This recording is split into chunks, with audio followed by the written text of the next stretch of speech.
자, 누가복음 5장에 가도록 하겠습니다. 누가복음 5장 17절에서 26절 읽고 마이크 드리겠습니다.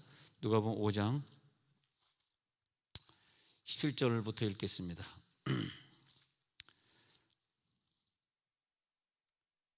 17절에서 26절. 자, 시작. 그들이 예수께 그 지방에서 떠나. 네. 할렐루야, 할렐루야, 할렐루야. 네. 오늘 굉장히 빨리 읽도록 하겠습니다. 신속하게. 누가 제일 빨리 읽나? 자, 시작. 하루는 가르치실 때 갈릴리의 각 마을과 유대와 예루살렘에서 온 바리새인과 그 가운데 앉았는데 병을 고치는 주의 능력이 예수와 함께하더라. 한 중풍병자를 사람들이 침상에 메고 와서 예수 앞에 들여놓고자 하였으나 무리 때문에 메고 들어갈 길을 얻지 못한지라. 지붕에 올라가 기와를 벗기고 병자를 침상째 무리 가운데로 예수 앞에 달아내리니 예수께서 그들의 믿음을 보시고 이르시되 이 사람아 내 제사를 받았느니라 하시니 서기관과 바리새인들이 생각하여 이르되 이 신성 모독하는 자가 누구냐? 오직 하나님의 누구는 죄를 사하겠느냐? 너희 마음에 무슨 생각을 하느냐? 내 죄의 사함을 받았느니라 하는 말과 일어나 걸어가라 하는 말이 어느 것이 있겠느냐? 그러나 인자가 땅에서 죄를 사하는 것이 하시고 죽은 병자에게 말씀하시되 내가 내게 이르노니 일어나 내 침상을 가지고 집으로 가라 하시매 그 사람이 그들 앞에서 곧 일어나 가지고 하나님께 영광을 돌리며 자기 집으로 돌아가니 모든 사람이 놀라 하나님께 영광을 돌리며 심히 두려워하여 이르되 오늘 우리가 놀라운 일을 보았다 하니라. 자, 우리 목사님 나오시겠습니다. 박수로 뜨겁게 환영해 드리도록 하겠습니다. 할렐루야. 만나뵈서 반갑습니다. 우리 목사님 늘 제가 존경하고 또 우리 세종시 온누리교회 늘 제가 기도할 때 기도합니다. 이곳에서 참 많은 부흥과 역사를 일으키고 조국에 많은 일을 담당하고 있는 우리 세종시 온누리교회 참 감사하고 또 저를 이렇게 부족한 점을 세워주셔서 감사합니다. 잠깐 기도하겠습니다. 하나님 아버지, 이 시간 저희들의 마음문 열어주시고 지혜와 계시의 영을 주셔서 하나님 말씀 깨달을 수 있도록 도우시옵소서. 부족한 종이 말씀 수종듭니다. 이 시간 사용하여 주시고 허물과 죄악은 용서하여 주시옵소서. 또 우리 성도님들 아멘으로 받고 그것이 역사 이루기까지 삶에 적용되며 또 큰 은혜로 다가올 수 있도록 축복하여 주시옵소서. 악한 사탄 일절 틈타지 못하도록 막으시고 하나님 홀로 영광 받아 주시옵소서. 감사드리며 예수님의 이름으로 간절히 기도드립니다. 아멘. 할렐루야. 포기하지 않는 성도. 코로나 바이러스가 계속되니까 많은 사람들이 목사님 이거 언제까지 됩니까? 너무 힘들어요. 뭐 그런 분도 있고요. 재정적으로 경제적으로 또 질병 때문에 많은 어려움 당하는 사람들 보면서 우리 고국에 가면 무슨 말씀을 전해야 할까 기도하다가 고국도 역시 힘들 것 같아서 제가 우리 성도님들한테 포기하지 않는 성도들 이런 제목으로 같이 말씀을 나누기 원합니다. 세상에는 두 종류의 사람들이 있어요. 행복한 사람, 불행한 사람. 똑같은 조건이고 환경인데도 웃는 사람, 또 울지 않고 웃지 않고 인상 쓰는 사람도 있고, 또 똑같은 환경이고 똑같은 그런 처지인데도 남을 도와주고 베푸는 사람 있는가 하면 남의 것을 자꾸 빼앗고 남의 것을 받으려고 하는 사람. 두 종류의 사람들이 있어요. 여러분은 어떻게 살고 계세요? 웃고 사시죠? 행복하게 사시죠? 남의 거 자꾸 이렇게 주려고 하죠? 성경에 보면 받는 자보다 주는 자가 더 복이 있다고 그랬어요. 우리 선호고 목사님도 막 지역사회를 위해서 개척교회 하시는 분들을 위해서 주보를 그 전도지를 만들어서 주고 불러서 또 밥도 사 먹이시고 하여튼 보면 제가 본받을 게 참 많은 목사님. 여러분 행복하신 줄 믿으시고 바랍니다. 여러분도 자꾸 주세요. 그러면 넘치도록 채워주십니다. 주님이 다 보고 계시거든요. 그래서 여러분이 포기하지 않는 삶을 살았으면 좋겠어요. 포기는 사단이 가져다주고 미혹과 유혹을 통해서 우리가 포기하게 만들고 시험에 들게 만들고, 그래서 여러분 포기의 문고리를 잡고 있다면 소망의 문고리로 바꾸셔서 잡으시길 바랍니다. 포기의 문지방을 지나려고 한다면 이제 믿음으로 소망의 문지방을 건너시기를 바랍니다. 오늘 여러분 본문은 잘 아시는 말씀이에요. 중풍병자가 친구들에 의해서 침상채 달아와서 예수님을 만나는 과정이지요. 그 당시에 중풍병자는 사실 구제불능의 사람이에요.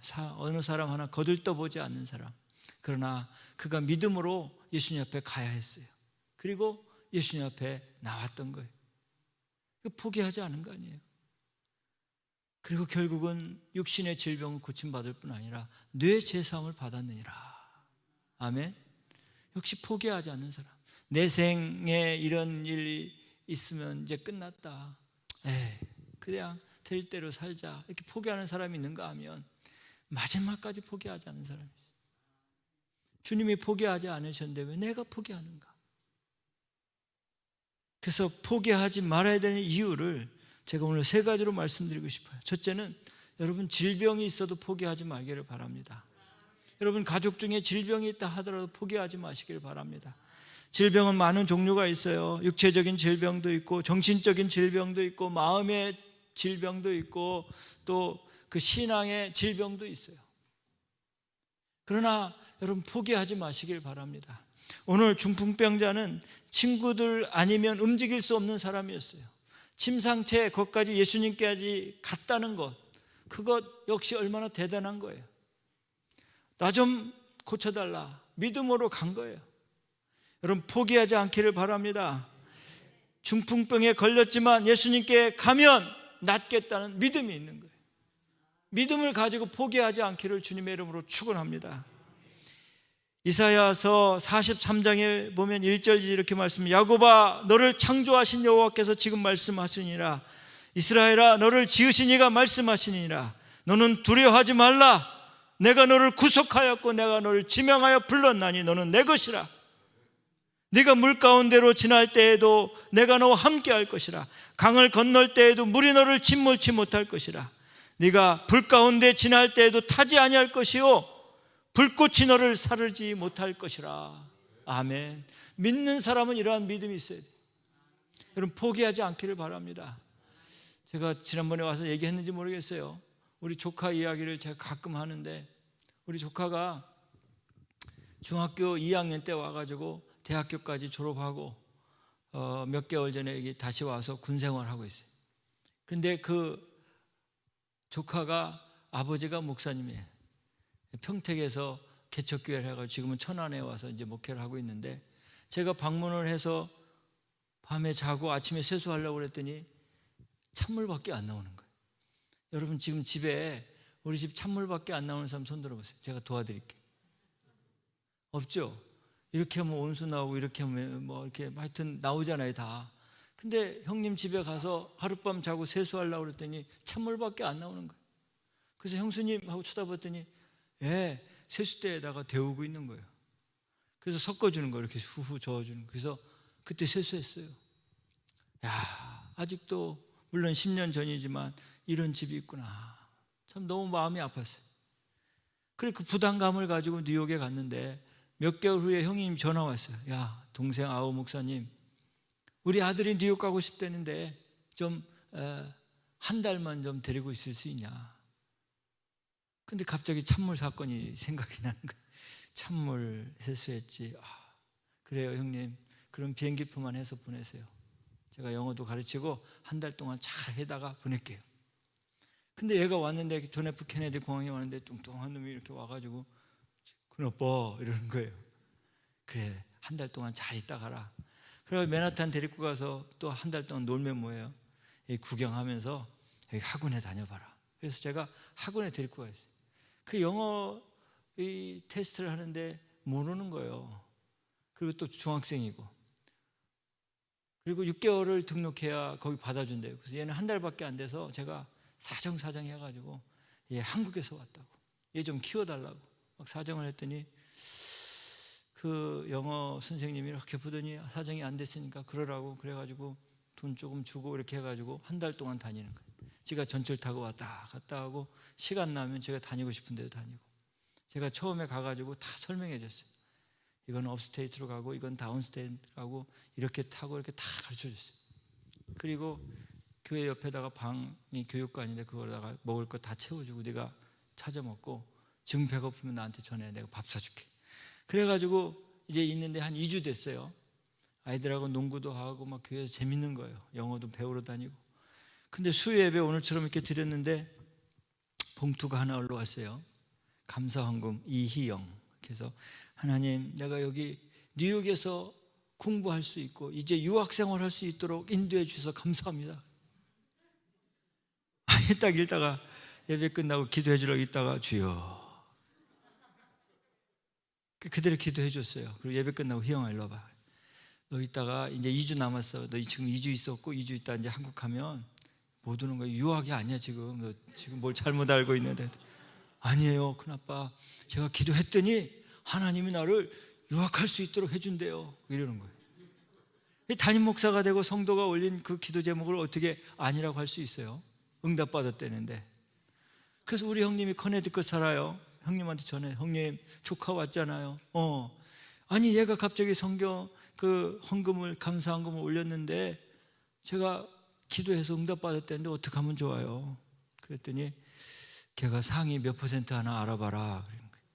그래서 제가 평택의 형수님한테 전화해서 희영이가 얼마나 해요? 그랬더니 전교에서 3% 안에 들어간대. 3% 안에 들어가면 좋은 거 아니에요? 뭐 여러분 일이 아니니까 여러분. 그러니까 형님이 고무돼가지고 그래 그거 한번 키워보자. 사립학교 다니려면 비자를 유지해야 되기 때문에 1년에 한 1,000만 원은 들어요. 1,000만 원 맞죠? 만불이니까. 그러니까 1,200만 원 정도 들어가는 거예요. 그럼 내가 그걸 댈 테니까 너는 이렇게 먹고 자고 하는 것 하고 그 입학 허가서 받아가지고 비자 받는 거 다 해라. 알았어요 형님. 그 돈은 내가 형이 많으니까 형님 도와줘. 그럼 내가 그렇게 할게요. 그래가지고요 한국에 전화했더니 또 형님 뭐라고 하는지 아세요? 그 희영이 아빠가 할렐루야 또 이러는 거예요. 제가 보니까 뭐 계약했는지 하여튼 철야 기도를 했는지 응답을 받았다는 거예요.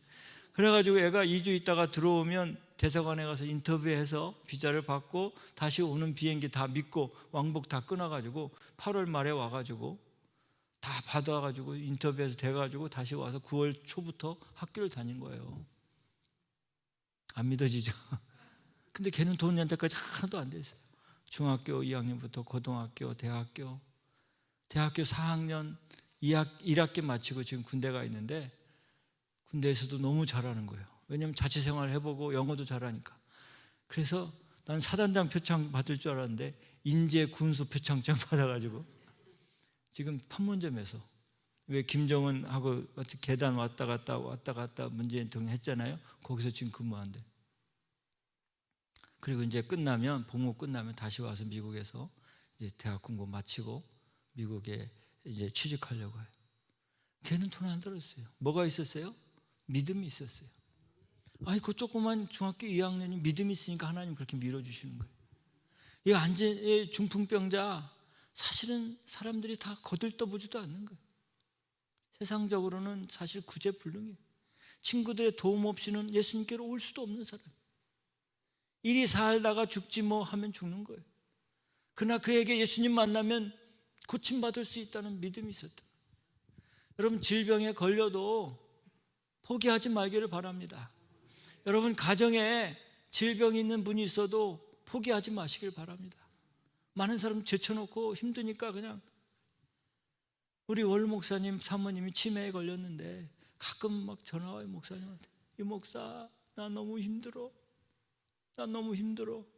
자식들이 둘이 있는데 한 번 와서 아빠 엄마 괜찮아요? 그리고 한 바퀴 돌고 간다는 거예요. 딸도 그러고. 그런데 24시간 붙어 있는데 교회만 올라면 실례하고 뭐 하려면 실례하고 그래가지고 어디 갈 수가 없대요. 24시간 붙어 있어요. 그냥 문 열고 나가버리면 그 찾느라고 사모님 찾느라고 한참을 소비야. 근데 그래가지고 양로원에다 갖다 맡기고 이렇게 오는데 눈빛이 마주쳤대요. 그 밤에 잠이 안 오더래. 그래서 그 다음날 가서 다시 취소하고 데려다가 집에서 지금 간호하면서 같이. 여러분 우울증 걸리거나 불면증 걸리거나 또는 정신적인 질병이나 육체적인 질병 끝까지 하나님 앞에 기도하고 부르짖으시길 바랍니다. 제 얘기해서 죄송한데 저도 코로나가 걸렸었어요. 올해 초에.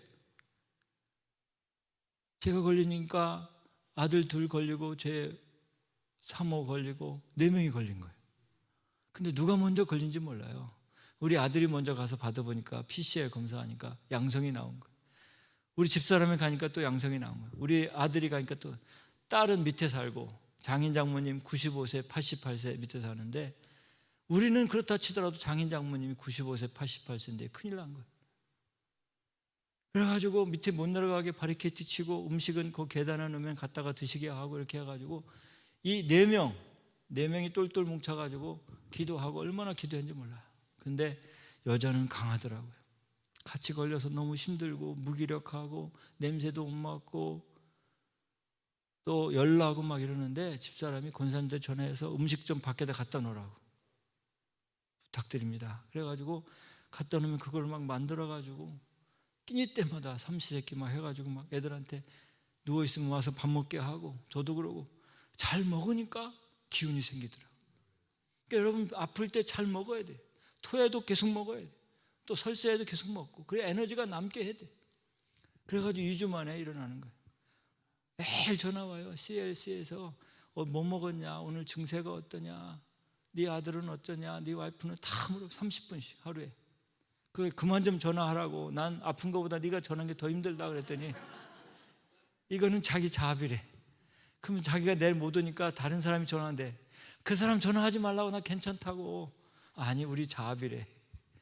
그래야 그러면서 2주 동안 견디고 그 다음에 교회 가서 설교했어요. 저도 영상으로 예배 드리면서 기도하고 얼마나 힘썼는지. 그렇게 기도하고 가족이 더 하나가 되더라고요.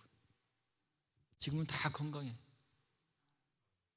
뭐 여러분 일이 아니니까 그때 다시 한번 알았어요. 야, 가족이 너무 소중하구나. 그리고 기도하고 부르짖었더니 하나님 다 고쳐주시고 더 건강하게. 이제 코로나 그러면 겁이 없어요. 예. 어떤 때 저는 마스크 안 쓰고 막 돌아다니고 그래. 한국 오니까 계속 마스크 쓰고 다니는데 뉴욕에서는 제가 마스크 잘 안 쓰고 다녀요. 여러분 우리가 육체적인 질병이 있어도 하나님 부르짖고 하나님 앞에 매달리시길 바랍니다. 히스기야 왕이 하나님 앞에 기도했잖아요. 이사야가 이제 왕이시여 당신은 질병을 걸려서 이제 죽습니다. 그랬더니 벽을 보면서 얼마나 간절히 기도했겠어요. 하나님께서 15년을 연장시켜 주셨어요. 여러분 아직 할 일이 남아있고 가족들이 있고 주의 일들이 남아있다면 반드시 살려주십니다. 그래서 육체적인 질병 가운데 무너지지 말기를 바랍니다. 가족이 아프면 같이 힘을 써줘야 돼요. 당신은 당신 알아서 해. 이게 아니에요. 그러면 일찍 돌아가십니다. 그때 그 기간에 힘써 주셔야 돼요. 자녀가 아프잖아요. 무슨 사춘기가 있잖아요. 그것도 사춘기도 하나의 병으로 생각하라는 거예요. 그 가족이 그냥 맞춰주라는 거예요. 그 사춘기 병이 끝나면 괜찮다는 거예요. 그러니까 1년이고 이거 그냥 해주세요. 중2병이 걸려도 그냥 해주시고 그래 이것만 끝나봐라 너. 그러면서 잘 해주세요. 그 기간 끝나면 걔가 다시 효도하고 다시 돌아오니까. 근데 여러분 어떤 질병이 걸려도 하나님 앞에 부르짖으면서 이 중풍병자처럼 예수님 앞에 나와서 고침받으시기를 예수님의 이름으로 축원합니다. 두 번째는 길이 없어도 포기하지 마시기를 바랍니다. 오늘 중풍병자가 친구들하고 왔는데 사람들이 너무 많아서 예수님께 갈 수 없어요. 앞이 막히고 다 사방이 막혔어요. 그래서 어떻게 했어요? 지붕으로 올라갔어요. 어떻게 이런 생각을 했는지 참. 지붕으로 올라가서 어떻게 했어요? 기와장을 걷어냈어요. 여러분 십자가가 이렇게 돼 있고 이렇게 돼 있잖아요. 이 옆에 있는 거는 세상적인 관계예요. 영적인 의미가 있어요. 위로 올라갔다는 건 영적인 의미가 있어요. 예수님께서 위에서 내려오셨어요. 낮고 천한 우리를 위해서, 우리 죄를 사해 주기 위해서.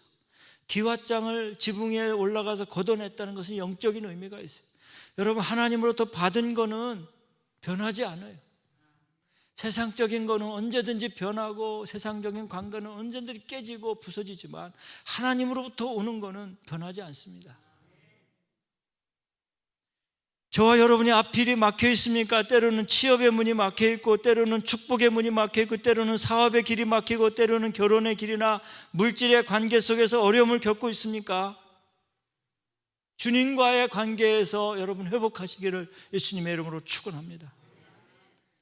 탐욕의 기왓장을 걷어내시고, 의심의 기왓장을 걷어내시고, 불순종의 기왓장을 걷어내시고, 아멘 할 때까지 여러분이 모든 믿음 없는 것들을 걷어내세요. 친구들이 올라가서 기왓장을 걷어낸 것처럼 저와 여러분이 하나님과의 관계에 막혀있던 걸 걷어내야 돼요. 그래야 하나님 만날 수 있어요. 예수님 앞에 침상째로 달아 내렸다 그랬어요. 예수님 만나야 무슨 역사가 일어날 거 아니겠어요? 저와 여러분이 주님 앞에서 십자가 지신 예수님처럼 하늘에서 내려와서 우리의 모든 죄를 사하시고 우리를 용서해 주신 것처럼 주님 앞에 하늘문이 열려있는 것을 깨닫고 길이요 진리요 생명이신 예수님을 만나시기를 주님의 이름으로 축원합니다. 의심의 기왓장을 걷어내세요. 불순종의 기왓장을 걷어내세요. 탐욕의 기왓장을 걷어내세요. 그럼 주님을 만나는 거예요. 주님께서 뭐라고 하세요? 내 병이 고쳐졌느니라, 내 죄를 사하여 줬느니라. 육신의 질병뿐 아니라 거기다가 플러스 알파 영혼의 구원까지 받은 거예요. 어떻게 해서? 위에서부터 내려왔어요. 기왓장을 걷어내리고 침상채 걷어내렸다는 거예요. 이것이 우리가 길이 막혀 있어도 포기하지 말아야 되는 이유예요. 많은 사람들이 포기해요. 에휴, 때려쳐. 에휴, 그만둬. 에휴, 헤어져. 그런 건 언제든지 할 수 있어요. 그럼 하나님 앞에 무슨 기도하고 하나 매달려 보세요. 하나님, 이 상황에서 내가 지금 어떻게 해야 됩니까? What am I supposed to do? 내가 지금 이런 어려운 상태에서 도대체 내가 어떻게 해야 주님을 만날 수 있고, 어떻게 해야 이 문제가 해결될 수 있습니까? 가정의 문제, 부부간의 문제, 여러분 심각할 때 많잖아요. 헤어지긴 쉬워요. 그러나 그 다음에 어떻게 여러분 감당하시고, 자녀의 문제부터 시작해서. 그래서 여러분 기도하고 하나님 앞에 묻고 하나님이 응답하실 때까지 기다리시고 끝까지 갈 수 있기를 주님의 이름으로 축원합니다. 그래서 저와 여러분이 포기하지 않기를 바랍니다. 마지막으로 세 번째는 포기하지 말아야 되는 이유는 또 하나의 이유가 있는데, 죄가 있어도 포기하지 말기를 바랍니다. 뭐가 있어도요? 많은 사람이 죄를 짓고 그래요. 전도하다 보면, 목사님, 저는 죄가 있어서 교회 못 나가요. 그래요. 그러니까 더 나오셔야 돼요. 저도 죄가 있는 죄의 몸이었지만 예수님께서 우리의 모든 죄를 사해 주셨어요. 여러분, 죄 없는 사람 있으면 한번 손 들어 보세요. 다 죄인 아닙니까? 그런 죄인이 주님 앞에 나와서 죄사함 받는 거예요. 죄는 사람을 절망하게 만들고, 죄는 인간이 포기하게 만들고, 죄는 하나님과의 단절하게 만들고, 죄는 우리를 타락시켜 버립니다. 그래서 사단이 늘 조소합니다. 그래, 네가 별 수 있냐? 네가 죄인이지 않냐? 별 수 있냐? 그래, 네가 하는 건 뭐 다 그렇지 뭐. 저도요, 이 설교할 때 맨 뒤에서 막 얼마나 기도하고 처절하게 기도하고 올라오는지 몰라요. 주여, 제가 지은 모든 죄를 용서해 주십시오. 저 같은 죄인이 무슨 설교를 하고, 그때마다 하나님 위로해 주세요. 이 목사, 그래 내가 너를 사랑한다. 그럼 막 힘이 나서 여기서 막 하는 거예요. 문영준 목사님이라는 분이 계신데, 이분이 뉴욕에서 목회하다가 한국에 지금 또 오셔서 개척하신 분인데, 우리 교단의 감독까지 하신 분이에요. 그분이 전도사 때 저 브롱스에 살았대요. 그런데 교회는 뉴욕시티. 한 30-40분 걸려요. 거기서 왔다 갈라.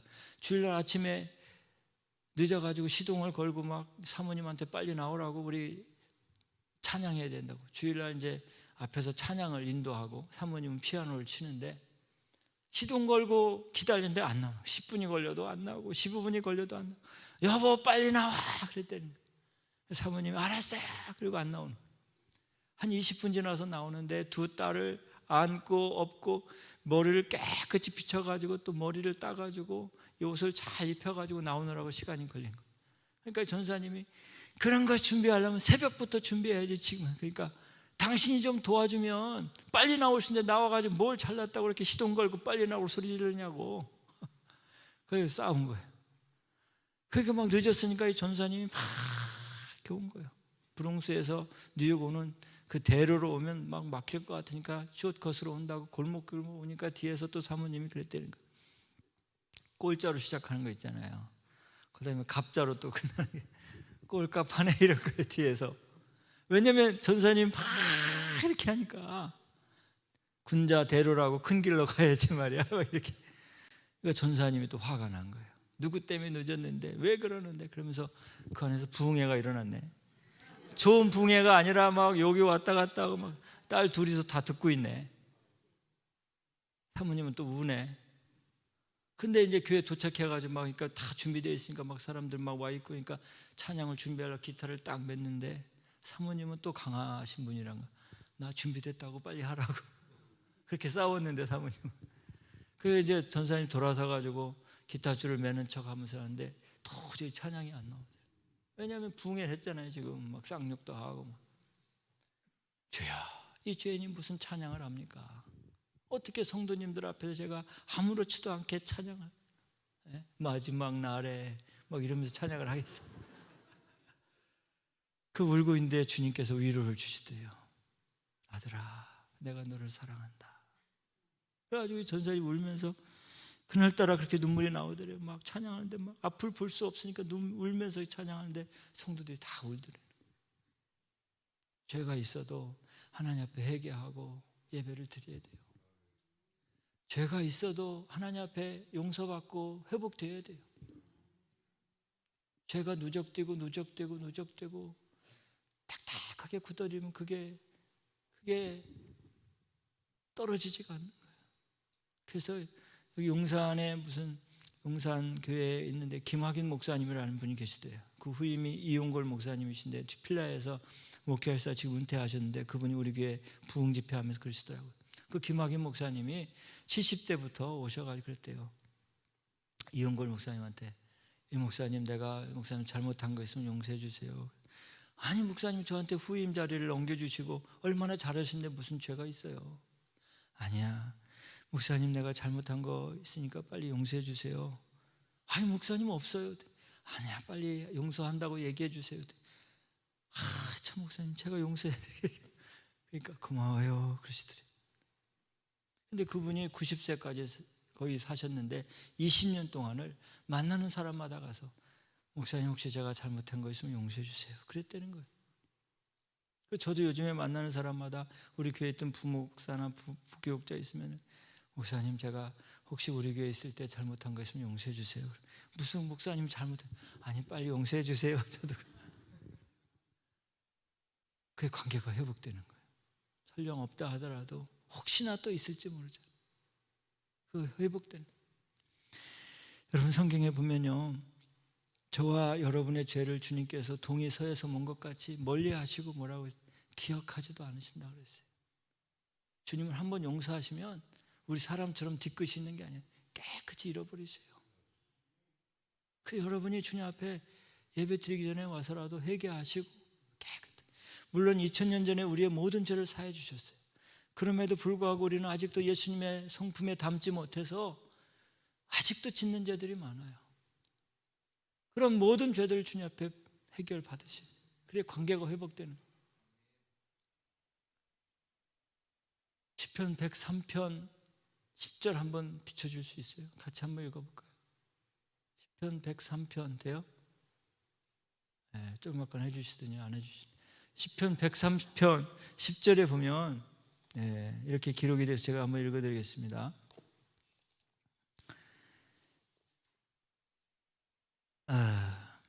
우리의 죄를 따라 우리를 처벌하지 아니하시며 우리의 죄악을 따라 우리에게 그대로 갚지 아니하셨으니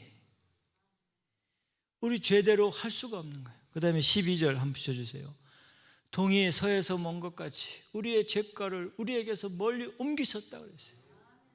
그 여러분이 어떻게 이 은혜를 믿고 사는 거예요? 다 용서해 주신 거 아니에요? 얼마나 감사해요. 우리의 모든 죄가 이렇게 있는데, 이게 죄예요. 이게 여러분이 이렇게 있는데 하나님이 다 가져가셨어요. 그럼 뭐만 남아요? 죄가 없어진 거예요. 그래서 우리는 이제 죄인이 아니에요, 더 이상. 근데 사탄은 늘 와서 그래요. 너 그 모양 그꼴로 살지. 네가 무슨 뭐를 하겠다고 그러냐. 아니, 나 예수님이 내 죄 다 사해 주셨어. 나 이제 프리야. 그렇게 고백하셔야 돼요. 가끔 성도들이 와서 그렇게 물어요. 목사님, 나는 아직도 집사인데도 내가 천국 갈지 안 갈지 맨날 삶이 안 떨어져가지고 고민이에요.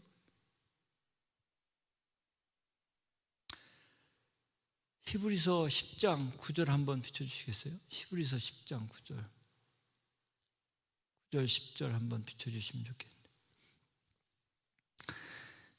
제가 읽어드릴까요? 읽어드린다고 나오네요. 알았어요. 그 후에 말씀하시기를 보시옵소서. 내가 하나님의 뜻을 행하러 왔나이다 하셨으니 그 첫째 패하시면 둘째 것을 세우려 하심이라. 아멘. 근데 이 말씀이 아니고요. 히브리서 10장 10절, 히브리서 10장 10절이죠. 한번 같이 한번 읽을까요? 시작. 이 뜻을 따라 예수 그리스도의 몸을 단번에 들이심으로 말미암아 우리가 거룩함을 얻었느니라. 여러분, 거룩함을 얻은 거예요. 더 이상 나는 죄 때문에 주님 앞에 나갈 수 있다 하지 마세요. 주님이 다 사해 주셔서 단번에 예수님이 십자가에 달려 돌아가신 거, 여러분 거룩하게 되었느니라 그랬어요. 과거형이에요. 되었느니라.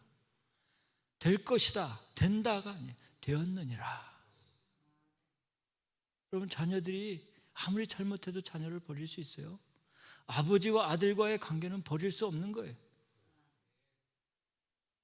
뉴욕에 큰 교회 하시던 그 김남수 목사님이라는 분이 계신데, 순복음교회에서 가장 큰 교회인데요, 그분이 은퇴하고 우리 교회에 오셔서 며칠 9월 말에 오셔가지고 설교를 하는데 이런 말씀을 하시더라고요. 그분이 이민 와가지고 고양이를 키웠는데, 고양이가 가르쳐줘야 되는데, 여기는 소변 넣는데 여기는 밥 먹는데 다 가르쳐줬는데 시간이 없으니까 다 교육을 못 시켰대요.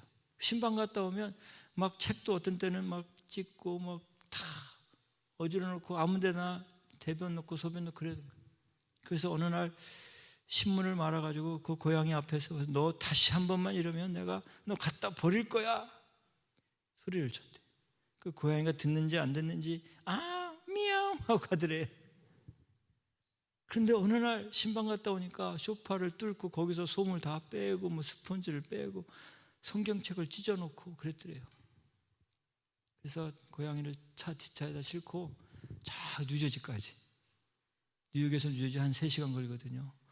4시간 가까운 데 버리면 집에 찾아온다고 그래서 4시간 가가지고 버리고 뒤도 안 돌아보고 왔다는 거예요.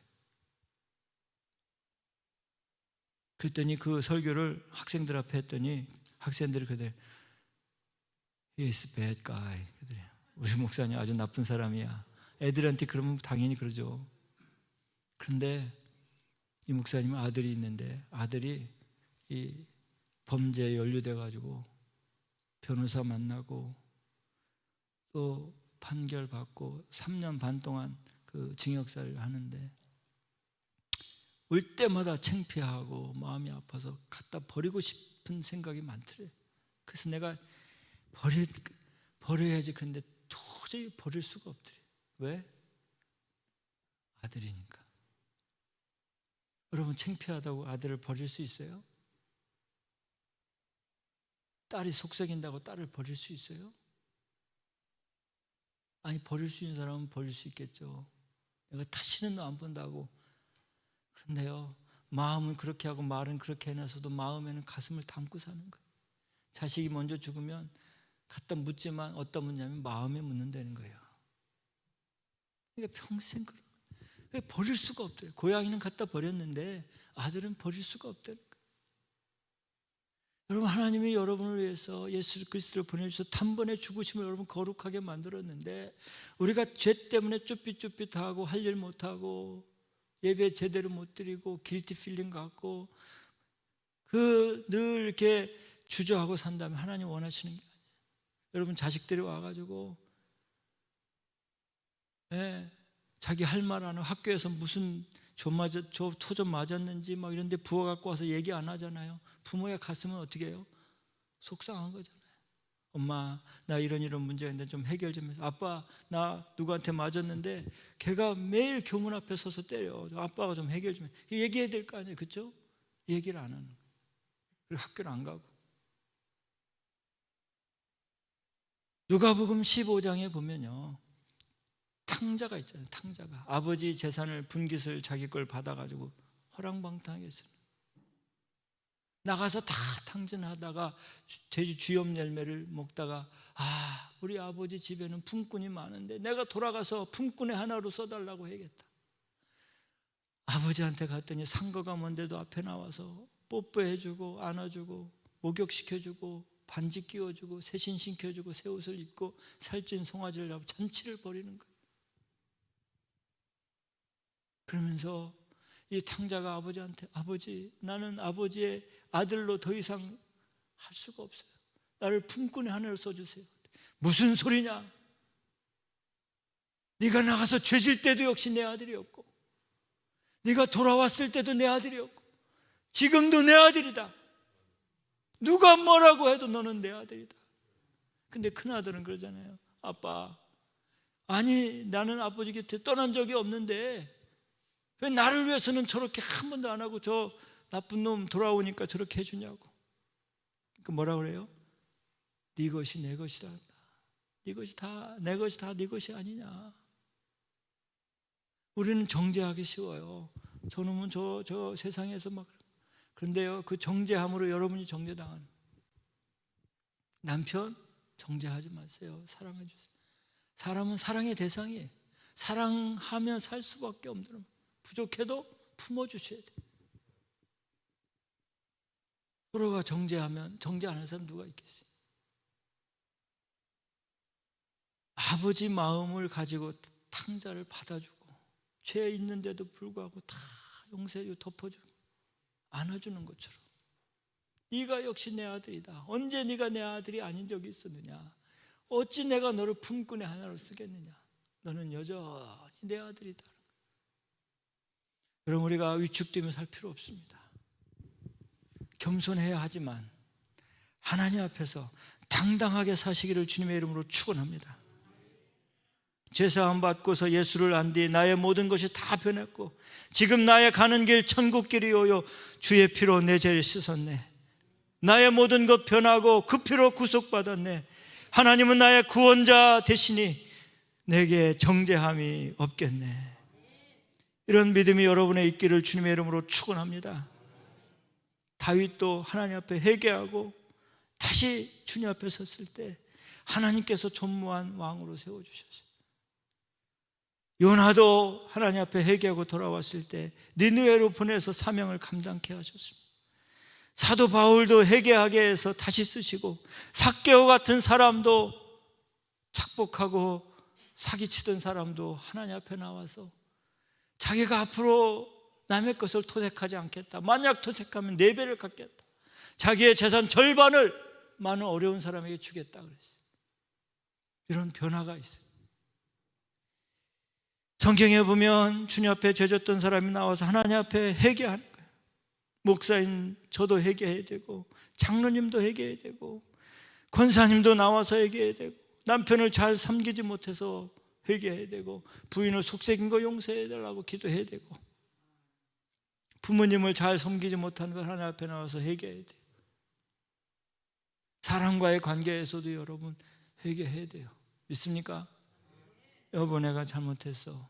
용서해 주세요. 의논 안 하고 내가 결정했지? 용서해 주세요.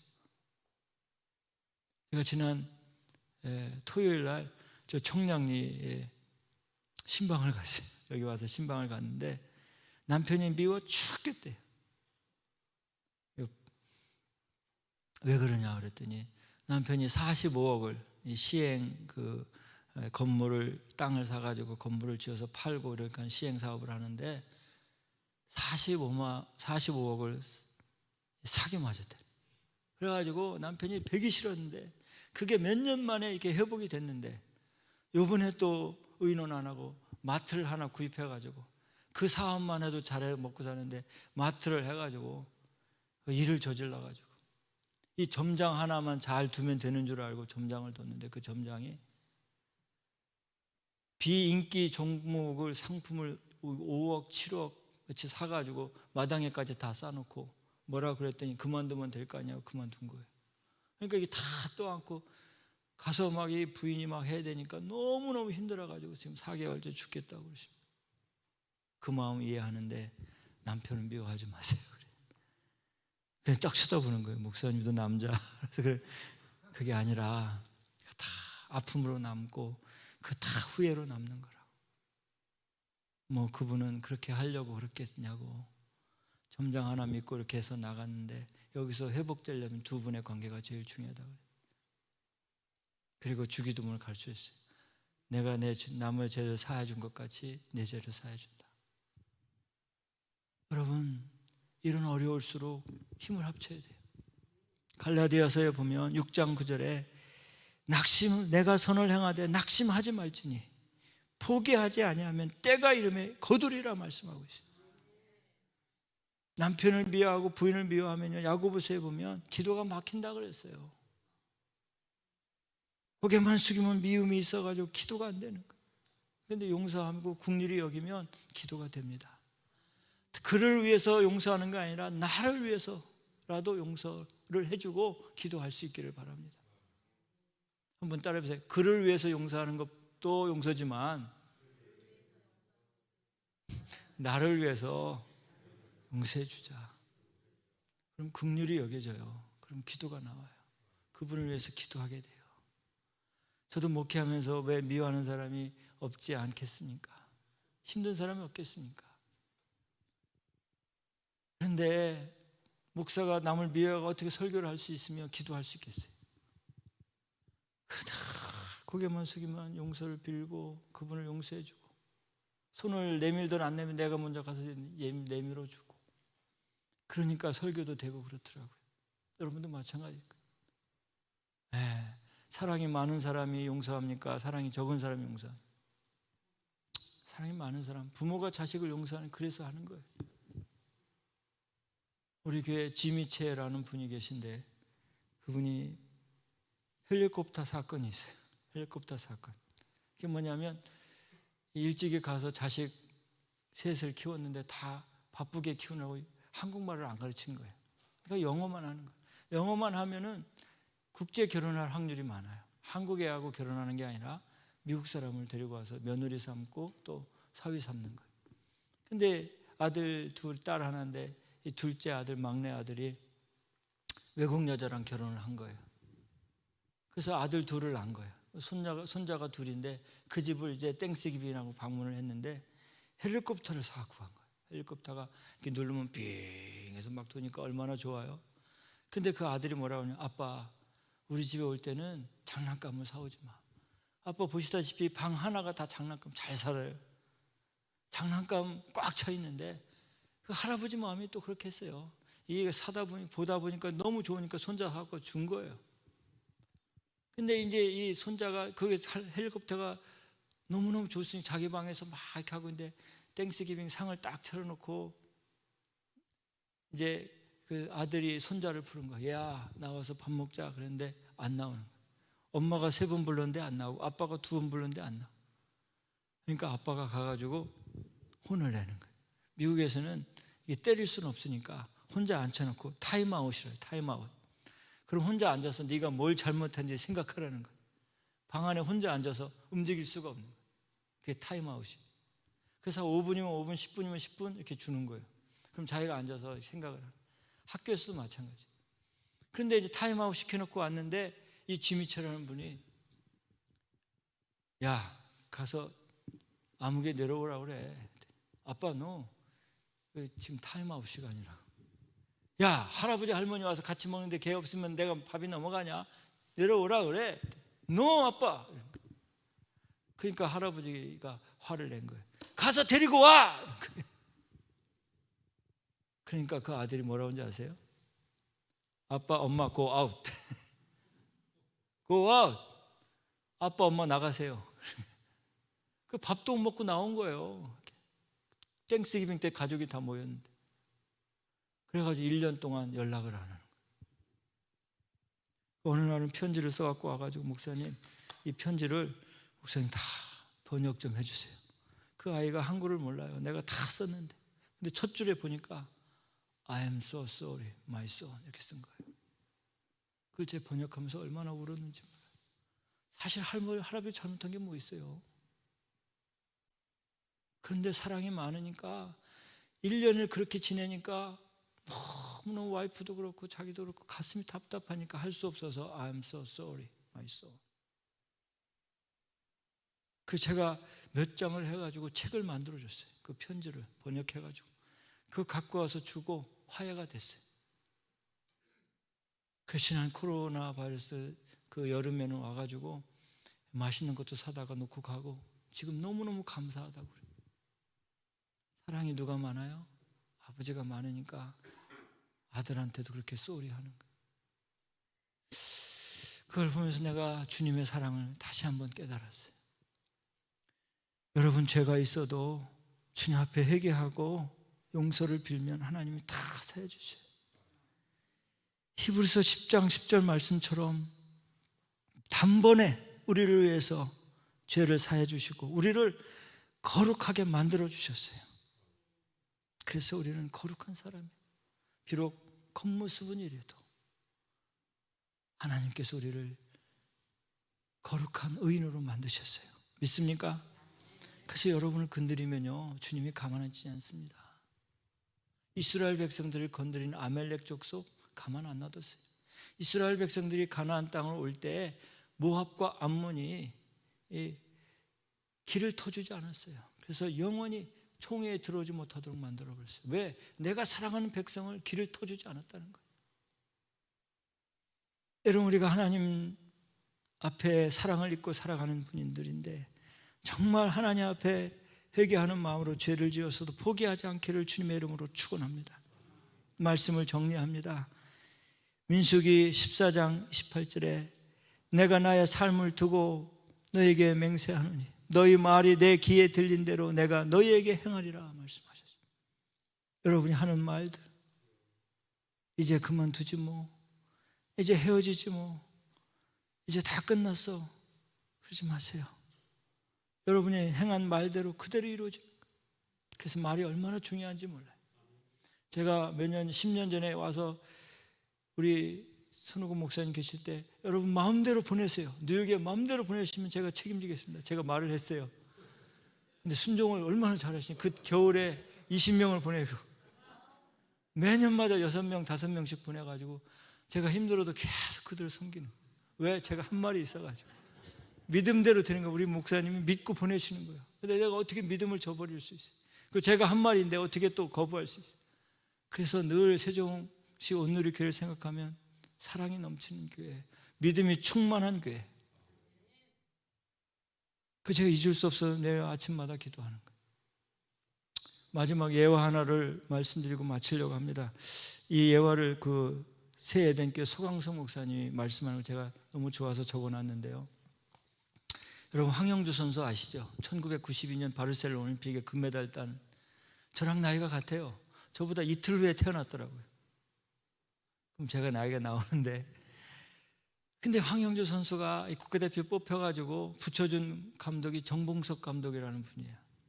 이 정봉석 감독이 별명이 뭐냐면 독사의 독사. 한 번 물면 안 놓고 독을 품어서 옮겨주는 독사. 독사 같은 조련사예요. 근데 황영조 이 비하인드 스토리인데요. 황영조 선수가 너무 훈련을 막 강하게 시켜가지고 어느 날은 이 과도칼을 갈아가지고 주머니에 넣고 오늘 훈련 끝나면 내가 저 정 감독을 죽이고 나도 죽겠다 그랬다는 거예요. 그리고 막 갈아가지고 넣고서 그날 뛰는데 그날따라 정 감독이 자전거를 타고 오면서 영조야 달려라 달려, 네 눈에 안 보이지 내 눈에는 보인다. 네가 가장 높은 단상에서 두 팔을 치켜 올리고 금메달을 뽑다는 모습이 내는 보인다. 영조야 힘들어도 달려라 달려 이러는 거예요. 그러니까 황영수가 자기는 자전거 타고 다니면서 근데 그날따라 감동이 되는 거예요.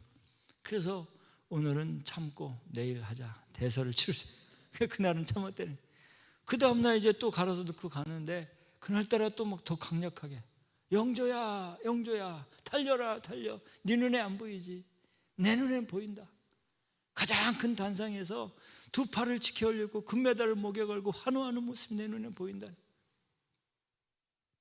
그래서 그날은 은혜를 받은 거예요, 황성수가. 그래서 그래, 칼을 집어던지고 한번 달려보자. 죽기 아니면 살기로 한번 해보자. 며칠 안 남았는데 죽기 아니면 달려보자. 그래가지고 마음을 먹고 막 달리기 시작한 거예요. 그리고 마라톤 그 여름에 열리잖아요. 바르셀로나에 한 달 전에 가가지고 전지훈련을 하는데 그 뜨거운 여름에 마지막 그 고개가 있는데 거기에 죽음, 그 별명이 죽음의 계곡이래요.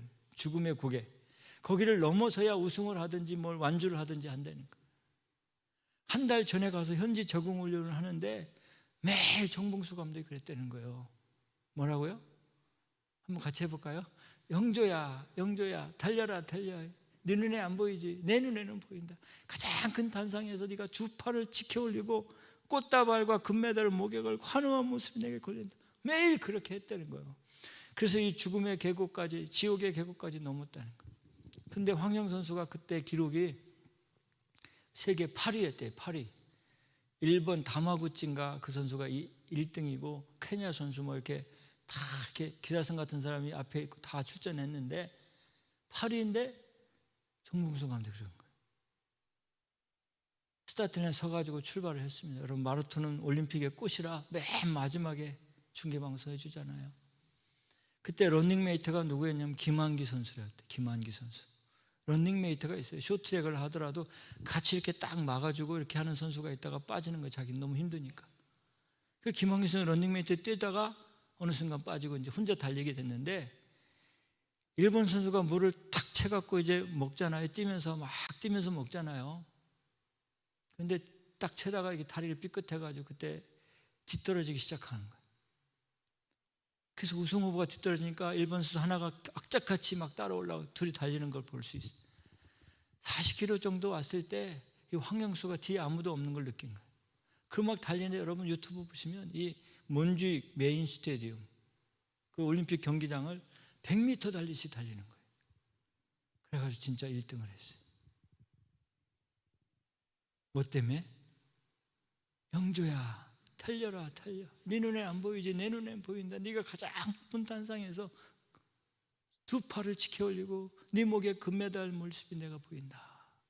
그 말 믿고 달린 거예요. 여러분, 때리고 힘들고 어렵고 힘들어도 우리 손호근 목사님이 여러분한테 막 여러분 푸시할 때도 있을 거예요. 같이 교회를 세워나가며 주님의 영광을 위해 달려갈 때 여러분이 마지막에 썩지 않은 면류관, 생명의 면류관, 의의 면류관을 받을 줄로 믿습니다. 그래서 포기하지 마시고, 질병이 있어도, 앞이 막혀도, 죄가 있어도 주님 앞에 회개하고 여러분 주님 나라 갈 때까지 완주하시기를 예수님의 이름으로 축원합니다.